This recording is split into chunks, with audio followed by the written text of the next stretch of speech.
안녕하십니까. 건강의 법칙입니다. 얼마 전이 입춘이었죠. 그렇지만 아직 겨울 추위가 물러갔다고는 할 수 없을 것 같습니다. 네, 날씨가 좀 풀렸다고 해서 방심할 수 없는 게 요즘엔 어떤 병이든 계절을 가리지 않고 오는 것 같습니다. 네. 실제 감기만 하더라도요. 겨울에 잘 걸릴 것 같지만 여름 감기가 더 독하고요. 네. 식중독도 여름에 걸릴 것 같지만 의외로 겨울에 많다고 합니다. 맞습니다. 겨울에 음식이 좀 안 상하겠지 생각했다가는 큰일 나는 게요. 네. 이 겨울철 식중독이 추위보다 더 독하고 춥다고 합니다. 네, 오늘은 그래서 겨울철 식중독 어떻게 하면 피할 수 있는지 알아보겠습니다.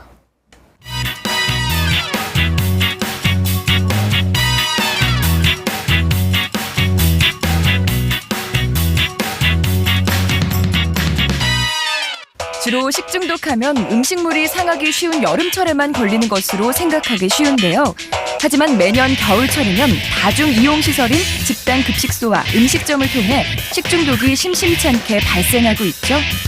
실제 얼마 전 식품의약안전처가 밝힌 자료에 따르면 2010년부터 2014년까지 5년 동안 노로바이러스에 의한 식중독 중 약 44%는 겨울철에 발생한 것으로 나타났습니다. 또 겨울철 평균 식중독 환자의 49%가량이 노로바이러스에 의한 거라고 합니다. 이렇게 겨울철에도 식중독이 여전한 이유는 개인 위생관리에 소홀해진 탓도 있겠지만 무엇보다 추울 때 기승을 부리는 노로바이러스 때문인데요. 추위보다 더 독한 겨울철 식중독의 원인과 예방법에 대해 잠시 후에 자세하게 알아보겠습니다.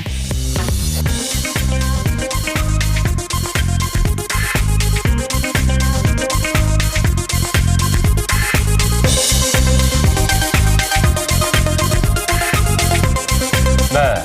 저희 예전에 배가 좀 아플 때 네. 할머니들이 제 배를 이렇게 어루만져 주시면서 내 손이 약손이다 그런 거 많이 해주시잖아요. 네. 그럼 정말 한결 낫고 그랬습니다. 네, 그것도 배가 조금 아플 때만 좀 효과가 네. 있지 않을까 싶은데요.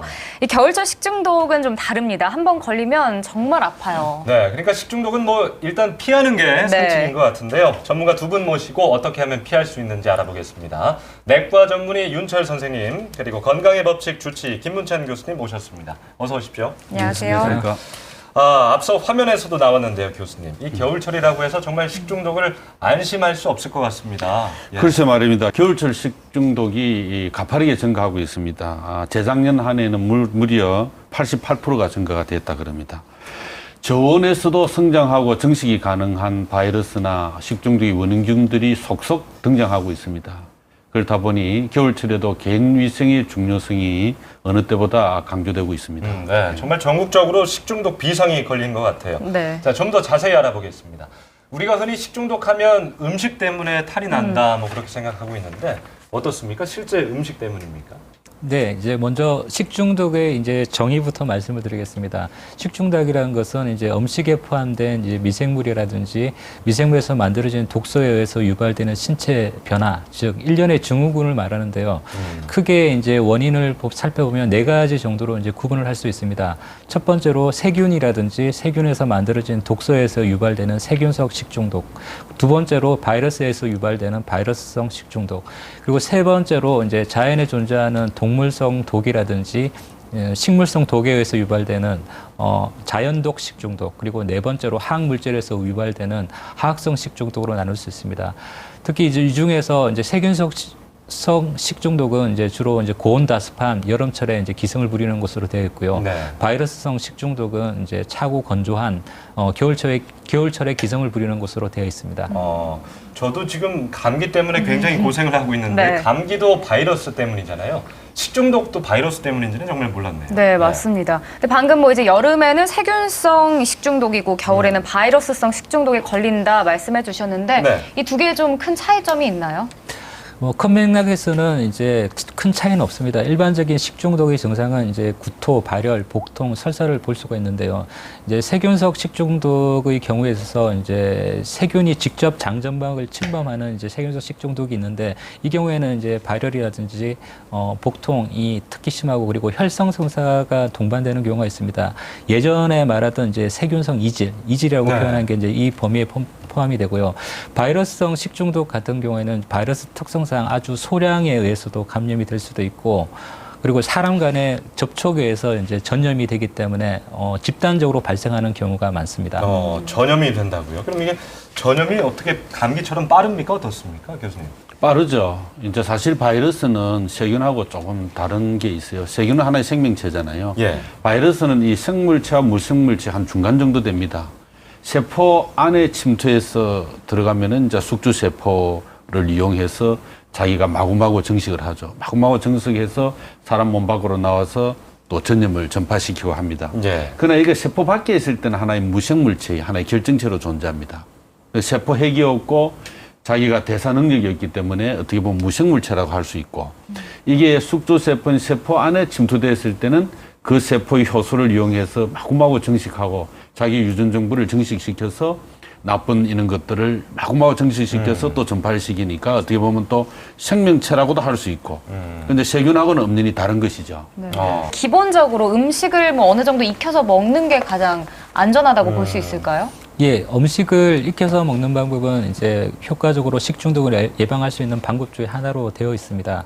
그렇지만 이제 일부 이제 음식, 즉 이제 세균에서 만들어진 독소가 포함되어 있는 음식이 있습니다. 이러한 독소는 보통 열에 굉장히 이렇게 취약하지가 않고 열을 가열을 한다 하더라도 독소가 이제 없어지지가 잘 않습니다. 이런 경우에는 이제 음식을 섭취한다 하더라도 식중독에 걸릴 수가 있고요. 또 이제 음식을 가열해서는 먹는 방법도 조금 알고 계셔야 되는데, 중심부까지 완전히 가열해서 드셔야지 일단은 식중독 예방에 효과가 있고요. 또 이제 특히 노로바이러스 같은 경우에는 85도 이상 그리고 1분 이상 가열을 해야만 노로바이러스가 죽는 것으로 되어 있습니다. 네. 이 냉장고가 실제 변기보다도 세균이 더 많다고 합니다. 교수님, 예. 뭐 세균이 냉장고에서 좀 빨리 번식을 하는 건가요? 냉장고도 따지고 보면 굉장히 어둡고 습한 환경이에요. 네. 그 이제 보는 미생물학적으로 세균 증식이 정지되는 온도가 마이너스 25도라 그럽니다. 예. 그 냉장고, 우리 냉동실이 마이너스 18도 이하 정도 되니까 예. 충분히 정식이 멈췄거나 정식이 하고 있을 수 있고, 또 냉장고는 5도씨 이하잖아요. 그래 아까 윤철 원장님이 이야기했듯이 냉장고 너무 과신하지 마시고 꼭 유통기간을 지켜라. 냉장고에 있다 하더라도. 그다음에 이제 미국 보건환경단체입니다. 국립위생재단에서 이런 말을 했어요. 여기서 활동하는 유명한 의학자입니다. 주방이야말로 온갖 세균의 직결체다. 이 이야기는 무슨 이야기냐 하면은 우리가 주방이 항상 깨끗하고 청결한 상태로 유지를 해라. 그렇지 못하면은 주방이야말로 세균의 직결지라는 사실을 명심해라. 냉장고 마찬가지입니다. 냉장고 역시 정기적으로 소독, 청소 깨끗이 하고 유통기한을 지켜서 신선한 음식이 신선할 때까지만 보관을 해야지, 그렇게 하지 않으면은 세균의 직결지가 된다는 사실을 명심해야 될 것 같아요. 예. 예. 오늘 뭐 이 방송 보시고 냉장고 청소하시는 주부님들도 많겠습니다. 자, 얼마 전에 한 주부가 죽 전문점에서 게살죽을 사와서 아이에게 먹였는데 그 아이가 식중독에 걸렸다고 네. 합니다. 이게 게살죽, 해산물이어서 그렇습니까? 아니면 어떤 다른 이유가 있습니까? 예, 뭐 최근 죽 전문점이 많이 생겨서 이제 먹다 남은 죽을 집으로 이제 가져가서 재포장해서 가져가는 경우가 많은 걸로 알고 있습니다. 네.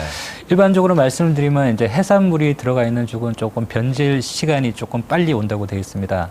그리고 이제 두 번째로 우리 이제 죽 같은 경우에는 쌀이라든지 찹쌀 같은 곡류가 일단 곡류로 만들어진 경우가 많은데요. 이제 죽을 먹다가 보면 아무래도 침과 섞이게 됩니다. 이 침은 이제 이 곡류 그리고 이 곡류를 분해시키는 이제 성분이 있는데요. 이 침과 그리고 이제 죽이 이제 오래 섞여져 있는 게는 자연 산화 과정을 좀 빨리 촉진시켜서 이제 부패가 조금 빨라진다고 이렇게 되어 있습니다. 그래서 가급적이면 이제 집으로 이제 재포장해서 죽을 가져가기 전에 꼭 이제 재가열 살균 과정을 거치는 것이 좋고요. 또 집에 가져가서 냉장 보관을 하시고 가급적 빨리 드시는 게 좋습니다. 그렇지만 부득이하게 이제 장기간 보관하게 된다 그러면 밀폐 용기에 보관해서 냉동 보관을 하시는 것이 좋습니다. 예, 뭐 최대한 빨리 먹는 게 제일 중요하겠군요. 네. 자, 그럼 이쯤에서 시민 여러분과 함께 알아보는 알쏭달쏭 건강상식 시간 가져보겠습니다. 네. 첫 번째 궁금증 뭔가요? 네, 오늘 첫 번째는요. 다 같이 먹어도 혼자 식중독에 걸릴 수 있다는데 어떨 것 같아요? 저는 이런 적이 있어요. 다 같이 회식하고 저만 네. 식중독 걸린 적 걸렸는데 있었어요. 얼마나 억울했는지요. 자, 이게 정말 가능한지 시민들의 생각부터 먼저 여쭤보겠습니다. 여름철 못지않게 겨울철에도 식중독에 노출의 위험을 받을 수가 있잖아요. 예, 예. 혹시 식중독에 걸려보신 경험이 있으세요? 예, 있어요. 언제? 예. 아, 칼국수에 있는 해물 그거 먹고. 예, 예. 그거 드시고서 예. 그 어떤 증상이 있으셨어요? 그러니까 두드레기 나오고 뭐 이렇게 네. 예. 몸에 아, 그럴 때는 어떻게 하셨어요? 병원 갔죠. 바로 병원 가서 예. 음식을 다 같이 먹어도 혼자만 식중독에 걸릴 수 있다. 맞아요. 네, 맞아요. 오! 예. 다른 사람들은 괜찮은데 근데 저만 그랬거든요. 그러니까 왜 그런 걸까요? 조금 더 왜 그때 제가 임신 초기여서 약간 좀 예민한 상태에서 조금 더 예민했던 것 같아요. 다른 식구들 다 괜찮았거든요. 예. 개개인의 몸 상태에 예. 따라서 컨디션에 따라서 다르다. 예. 음식을 다 같이 먹는데도 혼자만 식중독에 걸릴 수 있다. 맞으면 O, 틀리면 X. 하나, 둘, 셋. 기본적인 손 씻는 거라든지 그런 것 때문에 네. 개인 이제 같이 먹어도 네. 걸리지 않을까. 아무리 그 균이 있더라도 몸 상태 괜찮은 사람들은 어느 정도 좀 설사 한두 번 하고 마는데 네. 완전 헬스케줄 정도로 하루에 몇 번씩 설사하는 거 보니까 평소 몸 관리가 좀 안 돼 있지 않았을까. 음식을 다 같이 먹어도 혼자만 식중독에 걸릴 수 있다. 맞으면 O, 틀리면 X. 하나, 둘, 셋.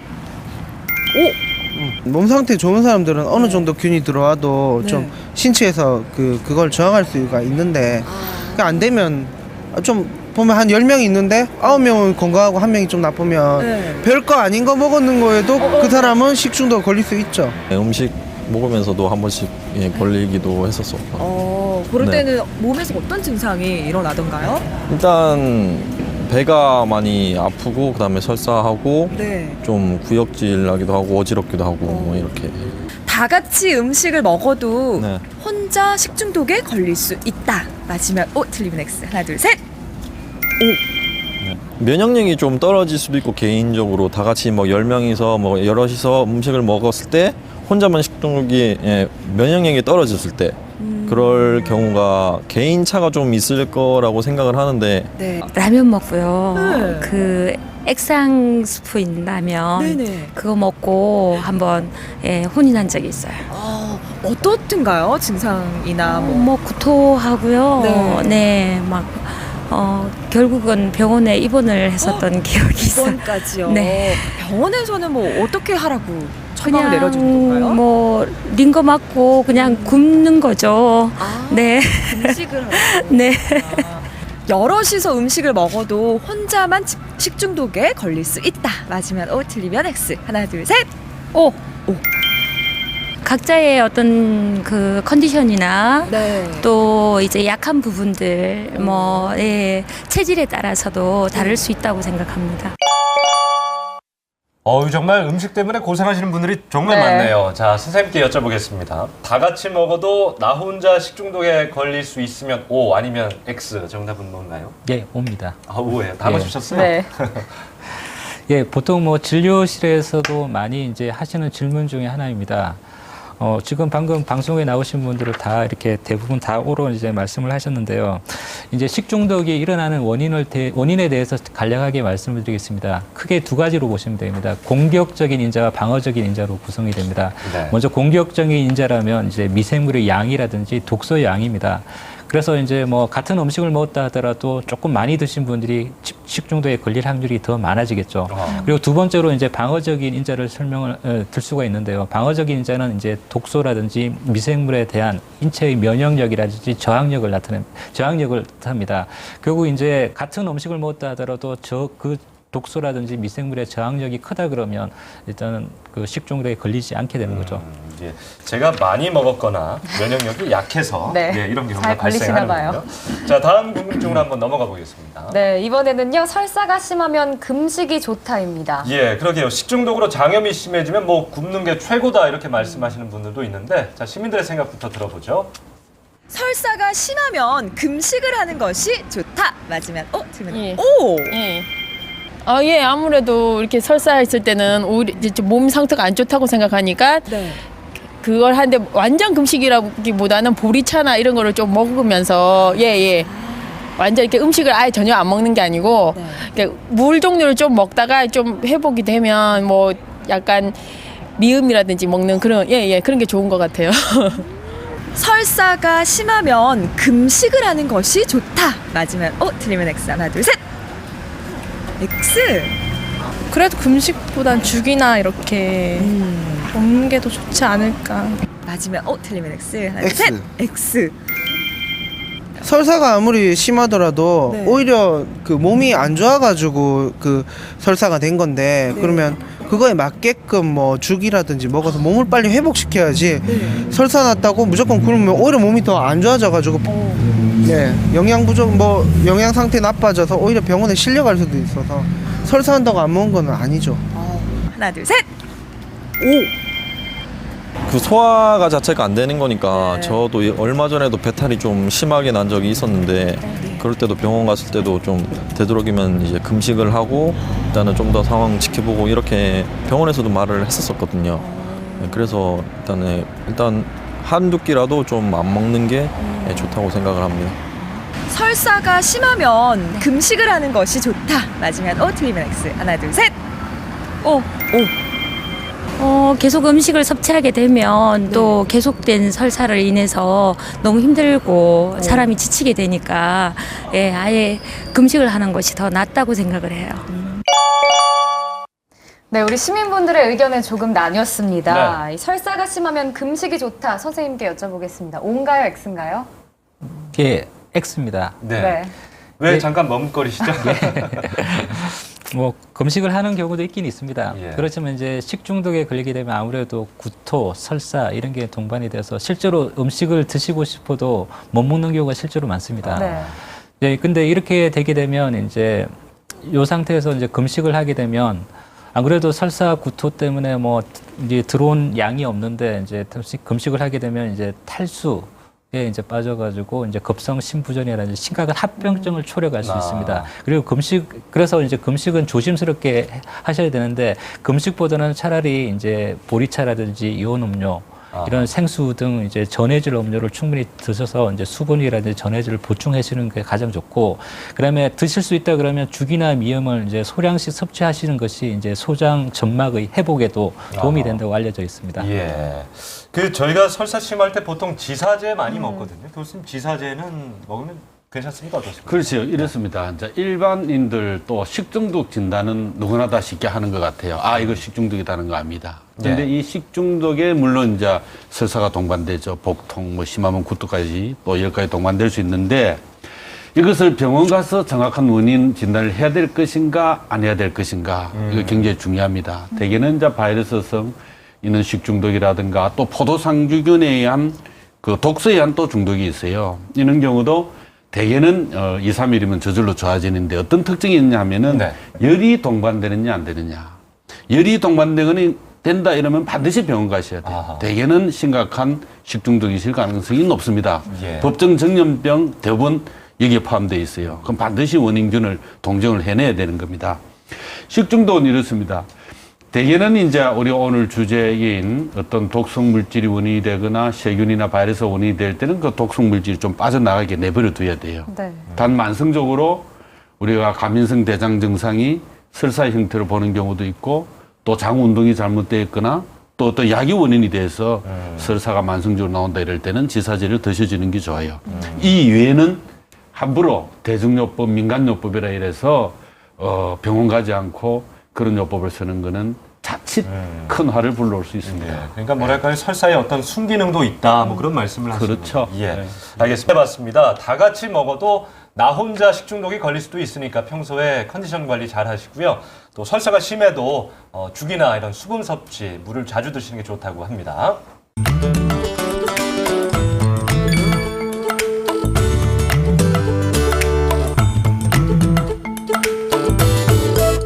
자, 그럼 지금부터 식중독 바이러스에 대해서 좀 집중적으로 알아보겠습니다. 네. 바이러스 대표적으로 좀 어떤 게 있습니까? 예, 겨울철에 유행하는 이제 식중독을 유발하는 바이러스는 이제 주로 소아에서 이제 많이 생기는 로타 바이러스와 그리고 전 연령에서 이제 발생하신 노로 바이러스를 대표적으로 들 수가 있습니다. 네, 둘 다 뭐 한 번쯤은 들어본 이름인데 방금 말씀을 해주셨어요. 이 로타바이러스는 소아들에게서 좀 나타난다 하셨는데 어린아이들이 그럼 좀 특히 조심을 해야 될 것 같은데요? 예, 맞습니다. 로타바이러스는 5세 이하의 한 95%에서 이제 발생한다고 될 정도로 굉장히 이제 비교적 흔한 질환 중에 하나입니다. 네. 특히 이제 3개월에서 이제 1년 미만의 이제 영아들에서도 이제 한 65% 이상 발생한다고 알려져 있습니다. 이러한 이제 이유는 이제 면역력 결핍에서 이제 찾을 수가 있는데요. 보통 이제 신생아라든지 태어난 애들은 이제 면역체가 발달되지 않습니다. 따라서 이제 수동 면역이라고 하는데 엄마로부터 이제 면역 물질을 물려받아가지고 한 6개월 정도는 유지되는 것으로 되어 있습니다. 보통 한 3개월 정도 되면 이제 그런 면역 물질이 이제 조금 떨어지게 되는데 이제 이 시기부터 이제 외부 병원균이라든지 이런 바이러스에 의해서 이제 감염이 쉽게 일어나는 시기가 되겠죠. 네. 뭐 아이들이 정말 한 번쯤은 다 걸린다고 봐야 될 것 같은데 그다음 감염은 어떻게 되는 건가요? 예, 뭐 주된 감염 정도는 결국 이제 분변에서 배출된 이제 바이러스 입자가 이제 입으로 들어오는 이제 감염 경로를 취하게 됩니다. 주로 이제 뭐 우리 어른들 같은 경우는 주로 음식에 이제 영향을 있겠지만 이제 로타 바이러스 같은 경우는 주로 이제 우리 놀이기구, 우리 장난감이죠. 네. 그리고 수도꼭지라든지 안 그러면 마트라든지 백화점에 있는 기저귀 교환대, 요게 이제 바이러스가 묻어 있다가 애들한테 이제 감염이 되는 경우가 많습니다. 그래서 이제 특히 이제 병원이라든지 산후조리원 그리고 이제 우리 급식소, 놀이방, 유치원 요런 데서 이제 한 아이가 생기게 되면 집단적으로 발생하는 경향이 있습니다. 예. 그 갓난아기들한테 잘 걸린다고 하니까 좀 걱정인데요. 증상은 어떻습니까? 예, 그 로타 바이러스에 의한 장염의 증상은 보통 이제 하루 이틀 정도의 잠복기를 거치고 난 뒤에 주로 이제 감기 비슷한 증상이 나타나게 됩니다. 뭐 발열이라든지 뭐 기침 콧물도 조금 나타날 수 있어서 초기에는 이제 감기로 오인하는 경우가 많습니다. 그렇지만 이 시기가 지나게 되면 이제 본격적인 구토, 설사가 나타나게 되는데 로타 바이러스 장염에서 가장 특징적인 소견은 물설사가 이제 굉장히 많이 일어난다는 것입니다. 심할 경우에는 이제 이 물설사가 한 일주일에서 한 10일 정도 지속되는 것으로 되어 있습니다. 특히 이제 이제 영아들 같은 경우에는 체표 면적이 굉장히 작기 때문에 이 물설사가 심하게 되면 굉장히 탈수에 빠져가지고 심각한 합병증을 초래할 수 있습니다. 따라서 이제 부모님들은 이런 아기들이 이제 물설사가 많이 심하다든지 이렇게 되면 아기들은 자기 증상을 표현하지 못하기 때문에 아기가 축 처진다든지 힘이 없다든지 이런 경우에는 반드시 빨리 병원 진료를 받아보시는 것이 좋습니다. 네. 저희가 보통 보면 감기는 왜 예방 접종을 다 하잖아요. 네. 그렇다면 뭐 이 로타 바이러스는 예방을 할 수가 있나요? 예방할 수 있죠. 근데 이제 로타 바이러스 아까 우리 윤 원장께서 말씀을 드렸듯이 굉장히 물설사가 심합니다. 그래서 가슴 콜레라라고도 하죠. 네. 사실 이제 콜레라가 무서운 것은 콜레라균 때문에 죽지 않아요. 바이러스 때문에 죽지 않습니다. 이 증상 때문에 수분을 많이 잃는 이 설사 때문에 생명을 자칫 위험할 수 있거든요. 그런데 이제 이 로타 바이러스도 그럴 수 있기 때문에 현재는 아시게도 치료법이 없어요. 치료법이 없고 이게 생명력이 워낙 강해가지고 일반 비누로 또 예방이 또 어렵습니다. 그러다 보니까 이제 백신이 개발될 수밖에 없고 예방이 최선이죠. 근데 백신이 지금 두 가지 종류인데 사람 세균을 이용하여 만든 백신이 하나 있고 이것은 이제 2회만 예방접종을 하면 됩니다. 네. 그 다음에 동물 세균과 사람 세균을 이렇게 조합으로 만든 것은 이건 3번 접종을 해야 돼요. 2, 4, 6개월. 그 다음에 2번 하는 건 2, 4개월, 2개월 간격으로. 가격은 좀 차이가 납니다만은 또 모자보건센터 같은 데를 이용하면 또 저렴한 간격으로 예방접종이 가능합니다. 예방이 최선입니다. 그래도 뭐 예방이 어느 정도 된다니까 로타 바이러스는 좀 안심이 되는데 네. 노로바이러스 정체는 대체 뭡니까? 이 녀석은. 예, 먼저 노로바이러스는 이제 특징을 말씀을 드리면요. 예, 아주 저온, 그러니까 영하 20도 이하의 온도에서도 생존할 수 있고요. 아주 소량의 바이러스, 뭐 약 10개 정도라도 말을 하는데 소량의 바이러스에서도 이제 질환이 유발될 수가 있습니다. 네. 그리고 이제 특히 이제 개인 위생 관리가 소홀하기 쉬운 겨울철에 많이 발생하는 것으로 되어 있고요. 또 겨울철에는 또 우리 집단 실내 생활을 하는 경우가 많습니다. 따라서 이제 사람과 사람 간의 이제 접촉이 일어서서 이제 집단적으로 발생하는 경향이 많은 바이러스입니다. 예. 근데 구체적으로 이 노로바이러스의 감염이 좀 앞서 저희가 말한 로타 바이러스와는 어떻게 다른지 좀 알려주시죠. 예, 조금 차이점을 말씀드리면 로타바이러스는 아까 이제 결국 뭐 아기들 같은 경우에는 먹는 음식에 의해서 이렇게 장염이 유발되기보다는 이제 직접적인 접촉에 의해서 많이 유발됩니다. 그렇지만 이제 노로바이러스 같은 경우에는 음식물이 아주 중요한 원인에 이제 포함이 됩니다. 즉 오염된 이제 음식이라든지 지하수 이 끓여 먹지 않고 이렇게 되면 이제 감염이 될 수 있고요. 물론 노로바이러스도 사람과의 접촉 그리고 이제 우리 뭐 분변이라든지 구토에 의해 구토가 이제 공기 이 건조한 가루로 돼 있다가 우리가 흡입함으로써 이렇게 호흡기 중으로도 이제 감염되는 경우도 많이 보고되고 있습니다. 예. 방금 오염된 음식물 얘기하셨는데 네. 구체적으로 어떤 음식을 좀 조심해야 할까요? 그래서 이제 날 것으로 생것으로 먹는 것은 꼭 깨끗하게 흐르는 물에 씻어야 됩니다. 예. 냉장고에 씻어서 넣어놨다고 하더라도 우리 그러잖아요. 뭐 엄마 이거 씻어서 넣어놓은 거야. 그래 씻어서 그냥 먹어도 돼. 이거 큰일 납니다. 씻어서 물론 당연히 씻어서 넣어야 되고 꺼내서 먹을 때도 생으로 먹는 것은 반드시 충분히 씻어서 드셔야 되고 또 생으로 먹을 수 없는 것은 반드시 제대로 익혀서 먹어야 됩니다. 아까 우리 윤 원장이 이야기했듯이 이 겨울철 식중독 노로바이러스는 100도씨, 85도씨에서 1분만 끓여도 없어진다 그랬잖아요. 네. 그 정도만 하면 된단 말입니다. 단 이제 이 얼음 속에서는 17일이 지나도 45%가 살아있더라. 이걸 잘 안다 그러면은 꼭 날 것으로 먹는 것도 깨끗이 씻으라. 예. 굴 같은 거 먹고 참 많이 걸리는데. 굴을 좀 겨울철에 어떻게 이제 먹어야 이 될까요? 굴이 제철이지 않습니까? 예. 굴이 많이 나오고 아무래도 과거보다는 또 몸에 좋고 하니까 먹을 기회가 많아졌죠. 예. 먹을 기회가 많아지니까 감염의 기회도 그만큼 높은 겁니다. 주의하셔야죠. 네, 예. 정말 뭐 깨끗하게 좀 익혀서 먹는 게 가장 중요한 것 같습니다. 그러면 이 노로바이러스에 의한 식중독 증상은 어떻게 되나요? 예, 뭐 일반적인 식중독 증상과는 뭐 크게 달라지진 않습니다. 보통 뭐 발열, 구토, 설사, 복통 이런 걸 대부분 조금 호소하시는 분들이 많고요.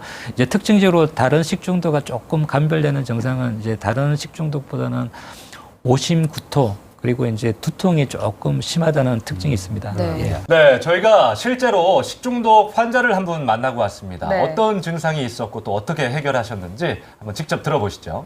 아이고 지금 링거까지 맞고 계신데 어디가 아프셔서 내원하셨어요? 네, 복통이 좀 심하고 속도 메스껍고 해가지고 병원에 오게 됐어요. 그러면은 좀 구체적으로 말씀을 해주실 수 있나요? 네. 어떤 이유로? 토요일쯤에 점심 먹고 나서 이제 저녁 먹으려 했는데 이제 음식 냄새 맡고 하니까 배가 막 뒤틀리는 느낌도 들고 해가지고 주말까지 참다가 이제 오게 됐어요. 혹시나 그러면 뭐 음식이라든지 뭐 생활이라든지 의심이 갈 만한 그런 일이 있었을까요? 네, 그냥 특별히 점심은 같이 먹은 친구들도 괜찮았거든요. 그래서 저만 그래서 이틀 전부터 시작된 그 두통과 그리고 이제 오심, 구토 그리고 설사를 주소로 내원하신 분입니다.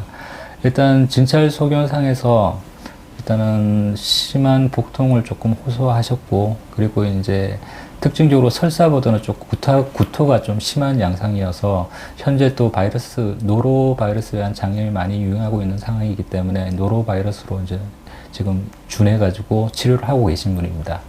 노로바이러스 장염 환자의 복부 CT 사진인데요.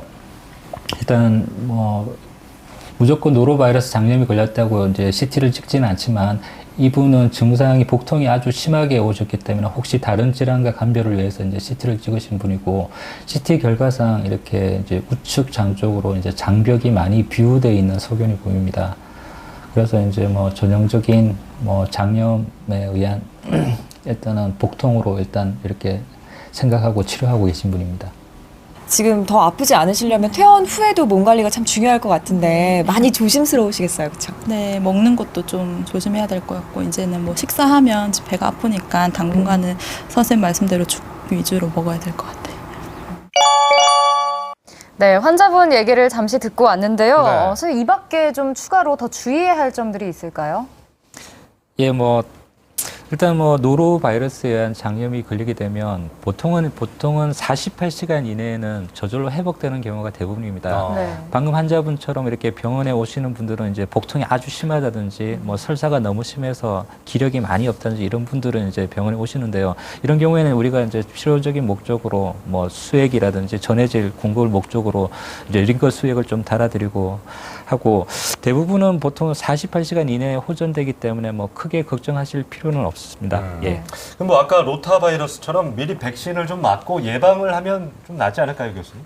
노로바이러스도? 유감스럽게도 노로바이러스는 현재 전 세계적으로 백신이 개발되어 있지 않습니다. 백신이 없습니까? 없습니다. 예. 근데 이제 하나 반가운 소식은 2012년도 노로바이러스 백신 임상 1상, 2상 시험이 지금 진행 중입니다. 1상, 2상이라는 하는 것은 환자를 대상으로 하는 시험이 아니고 아직은 초보 단계의 연구가 이제 실험이 개발돼서 진행하고 있다는 이야기고 우리나라는 2011년도, 2012년도에 이게 거의 88%, 90% 가까이 급증하면서 국립보건원 산하에 이게 이제 공공백신연구단에서 이 백신 개발에 대한 연구가 국가 연구과제로 선정되면서 2013년부터 연구가 백신 개발을 위한 연구가 수행되고 있습니다. 좀 기다려 봐야죠.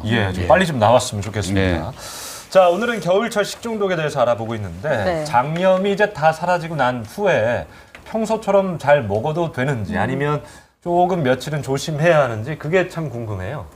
예, 가끔씩 이제 식중독 앓으신 환자분들이 다시 정상적인 식사를 하고 다시 배가 불편하다고 환자분들이 찾아오는 경우가 종종 있습니다. 보통 식중독을 앓게 되면 향후 한 수일 정도는 이제 위장관 기능 이상이 오는 경우가 있습니다. 즉 이제 밥을 먹게 되면 속이 더부룩하다든지 안 그러면 가스가 많이 찬다든지 변이 무력해 본다든지 이런 증상을 호소할 수가 있는데 그래서 이제 식중독을 앓고 난 뒤 한 2, 3일 정도는 이제 가급적 뭐 소화가 잘 안 되는 음식, 즉 뭐 기름기 많은 음식이라든지 육류 섭취는 제한하시는 게 좋습니다. 그 뭐 보통 기력 회복한다고 막 잘 드시는 분들 계시는데 조심을 하셔야겠습니다. 자, 오늘 이렇게 이야기를 좀 쭉 듣다 보니까 개인 위생 잘 지키는 게 정말 최우선인 것 같아요. 그렇죠. 근데 개인 위생하면 가장 기본적인 게 바로 손 씻기가 아닐까 싶은데요. 이 손은 어느 정도로 자주 씻어야 될까요? 예, 손은 가급적이면 뭐 자주 씻는 게 좋습니다. 좀 어떤 경우에 이제 해당이 되느냐면 좀 화장실 사용 후라든지 외출해서 기가해서라든지 안 그러면 이제 뭐 실내가 됐든 실외가 됐든 식사 전에는 꼭 손을 씻는 것이 좋고요. 이제 꼭 손을 씻더라도 이제 방법들이 있는데 꼭 비누를 사용하셔야 됩니다. 세균이나 바이러스 같은 경우는 손에 부착이 되면 단순하게 흐르는 물에 씻어가지고는 잘 협착력이 세기 때문에 잘 이제 제거가 되지 않습니다. 그래서 비누를 사용하되 또 비누 같은 경우에 씻을 때 거품을 최대한 많이 만드는 것이 좋습니다. 이래야지 이제 비누에 포함되어 있는 계면 활성제 효과를 이제 최대한 이제 활용할 수 있고요. 그리고 이제 20초 이상 씻고 또 구석구석 꼼꼼하게 씻는 것이 중요하고요. 또 이 물이 고여져서 이렇게 씻는 것보다는 반드시 흐르는 물에 씻어야지 세균이라든지 바이러스 제거에 효과가 좋습니다. 네.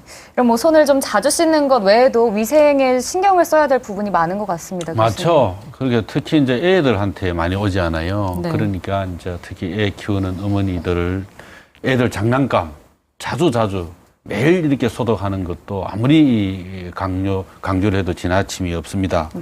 그다음에 이제 다중이 이용하는 물건, 뭐 공중 화장실의 손잡이라든가 백화점 다녀오신 후에 이럴 때 아까 유 원장님 이야기한 대로 손 자주 씻는 거, 비누를 충분히 내서 손톱 밑에까지 이렇게 문지르 가면서 이렇게 쓰는 습관이 돼야 되고 두 번째 아까도 이야기했듯이 우리가 냉장고, 냉동고 얼려져 있으니까 안심해도 되겠다. 이 천만의 말씀입니다. 한 달에 한 번 냉장고 청소하고 냉동실도 함께 꼭 청소하는 거 잊지 마시기 바랍니다. 그 우리나라는 찌개를 같이 떠먹는 문화가 좀 있잖아요. 가족 중에 한 명이 노로바이러스에 걸렸다면 식사를 어떻게 좀 격리시켜야 됩니까? 어떻게 해야 됩니까? 아마 식중독이 걸리신 분이 있다 그러면 찌개는 못 드실 것입니다. 아마. 배가 네, 배가 아프고 그래서 뭐 격리까지는 그렇고요. 이제 중요한 것은 이제 조리 전이라든지 아까도 말씀드렸지만 화장실에 갔다 온 후라든지 외출 이제 후에는 꼭 손을 씻는 것이 이제 제일 중요하고요. 그리고 환자가 있다 그러면 화장실이라든지 손잡이 같은 경우에는 바이러스가 묻어 있을 확률이 되게 많습니다. 그래서 꼭 소독에 신경을 쓰셔야 되고요. 그리고 환자가 만약에 있다면 이 환자는 보통 한 2주 정도는 대변에서 바이러스가 이제 나올 수가 배출될 수가 있습니다. 그래서 2주 정도는 꼭 조리 과정에는 참여 안 시키는 것이 이제 가족 간의 전염을 예방하는 데 좋습니다. 근데 이제 이 변정택 씨 이게 가족하고 찌개도 같이 먹으면 안 되냐 이런 말씀을 하셨는데 이게 노로바이러스 감염이 법정 전염병이 아니에요. 왜 안에 계세요? 그렇게 2, 3일 만에 저절로 좋아지는 거고 될 수 있으면 안 걸리는 게 좋죠. 그래서 우리가 예방을 하자는 이야기고 이제 이건 한 2, 3일 정도 가볍게 지나갑니다. 지나가기 때문에 뭐 가족들하고 아니면은 이 격리까지 하는 거는 좀 과다한 측면이 있어요. 혹시 서러우실 또 시청자가 계실까 봐. 그렇죠. 그렇습니다. 안 그러셔도 된다. 혹시 오해할까 싶어서 알겠습니다. 그 정도는 아닙니다. 아니 근데 가정에서는 우리 어머님들이 뭐 가족을 위해서 음식을 하시니까 뭐 얼마나 잘 하시겠습니까? 근데 문제는 이런 집단 급식소예요. 학교 식당 뭐 이런데요. 그렇죠. 정말 청결해야겠습니다. 교수님 어떻습니까? 지금 그러세요. 그러니까 2013년도 12월 27일 그러니까 작년 말 질병관리본부의 보고입니다. 대개 이제 이 노로바이러스 집단 발생이 학교가 사실은 이 30%가 넘어요. 3분의 1이 거의 학교 집단으로. 그다음에 음식점이 한 16%. 수학여행 가서 이제 집단 급식 11%, 군부대 4%. 이 이야기가 뭐냐면은 그러니까 집단 급식이 이루어지는 곳에서 집단 발병과 감염의 위험이 높다. 기회가 아무래도 많겠죠. 그러니까 집단 급식에 대한 국가의 지침 이 매뉴얼을 꼭 성실히 좀 잘 지켜가지고 예방에 좀 신경을 썼으면 좋겠습니다. 맞습니다. 자, 가정에서도 조심하시고요. 특히 학교 급식소, 뭐 식당 이런 많은 사람들이 식사하는 곳 조리하시는 분들은 특별히 더 조심하셔야겠습니다.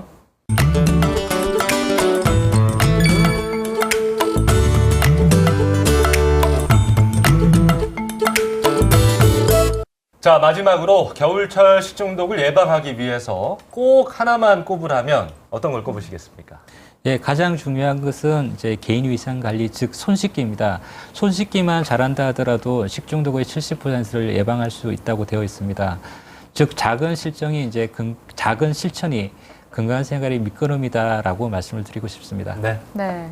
그래서 겨울철 식중독이 정말로 여름보다 더 독한 것 같은데 본인이 좀 더 청결하게 하고 위생에 좀 신경을 써야 될 것 같습니다. 그건 아무리 강조해도 뭐 부족하죠. 그리고 평소 때 방어력을 좀 키웁시다. 겨울에도 열심히 운동하고 물도 좀 자주 하고 자주 가까이 하고 자주 씻고 목욕도 자주 하고 손발도 자주 씻고 그다음에 규칙적인 운동, 방어 능력을 키우는 게 굉장히 중요해요. 이는 뭐 노로바이러스가 됐든 로타바이러스가 됐든 일시적인 식중독으로 이렇게 면역력이 강한 사람은 그 바이러스나 그것 때문에 죽지 않습니다. 그 증상 때문에 죽는 거지. 그러니까 평소에 체력을 키웁시다. 네, 알겠습니다. 명의 두 분도 조심하시고요. 오늘 말씀 감사합니다.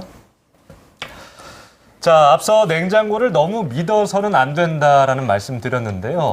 특히 육류나 생선은 하루 이틀 안에 섭취하시는 게 좋다고 합니다. 네, 그리고 냉장고도 3주에 한 번은 소독을 하는 게 좋다고 하는데요. 행주에다가 이 소금이나 소주를 좀 묻혀서 닦으면 살균 이 소독을 할 수 있다고 합니다. 그렇군요. 자, 신선하고 영양 많은 음식 가득 드시기 바라겠습니다. 저희는 다음 주 이 시간에 찾아올게요. 감사합니다.